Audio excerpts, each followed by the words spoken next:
Somme 1er, verset 1 à 6. À la bon ça bon, pour moun qui pas écouter conseil méchant yo, qui pas suivre exemple moun qui fait ça qui mal, qui pas chita ensemble avec moun qui passe bon Dieu dans bêtise, mais qui prend tout plaisir dans la loi Seigneur, qui repasser dans tête li la journée coule en nuit. Li tan kou yon pied bois, yo planté bon canal l'eau. Li donné les saisons rive. Feuille li pas jam fene.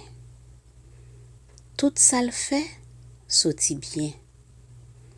Mais c'est pas même bagay pour méchant yo. Yo tan kou paille van ap gaye. C'est peut-être ça. Jour jugement, méchant yo pas ka lever tête yo devant bon Dieu.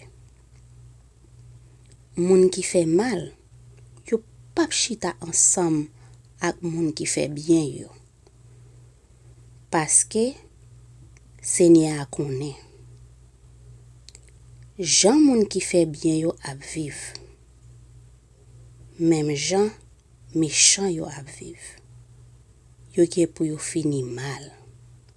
Yo gen pour yo fini très mal. Méchant yo gen pour fini mal. Yo gen pour yo fini très mal.